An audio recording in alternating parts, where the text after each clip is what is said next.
This is a MATLAB video to help you learn how to plot data from an Excel file. It could be that you have an Excel file of data. That data will be in various columns of data. At the top, you may have some text describing each column of data in the Excel file. There is a way inside of MATLAB that will read the columns of numbers of this data and put them into column vectors inside MATLAB. So I have created a MATLAB script, and it is called excelplot.m. The way to read the Excel data is to do it by using the read table command, and then in parentheses, in single quotes, put the name of the file. In this case, the Excel file is called labdata.csv. That file is in the folder in which I am currently working. We can assign that read table command to the variable t. Once we have that into the variable t, we should find the number of rows in that variable t by using the size command. Size of t comma 1 will give us the first dimension of that variable. In other words, the row dimension, because t is somewhat like a matrix. If we want to know the number of columns, we can use the size command with t comma 2.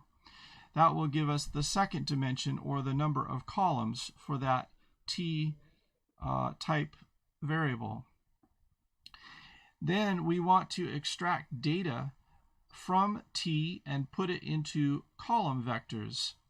So if we use t with curly braces, because t is a special type of MATLAB variable, we must use curly braces.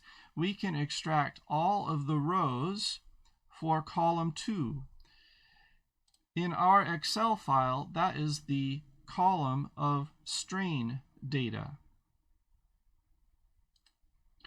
So selecting t, rows 1 through number of rows, comma 2, and setting it equal to e, we now have a column vector of all of the strain data from the Excel file.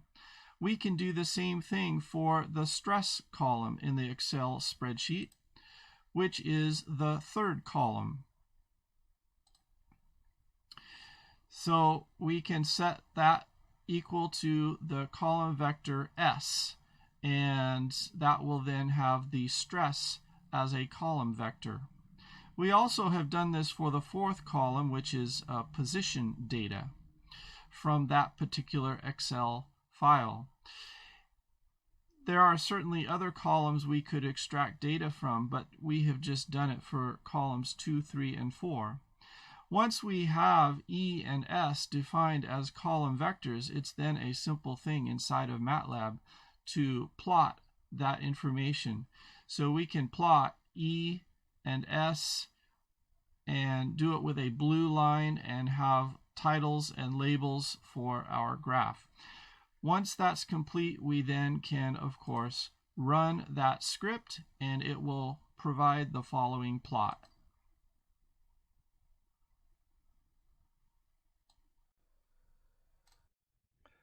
Of course, it would be possible from Excel to send the data to a text file, then read the data from a text file as described in a previous video and plot the data that way.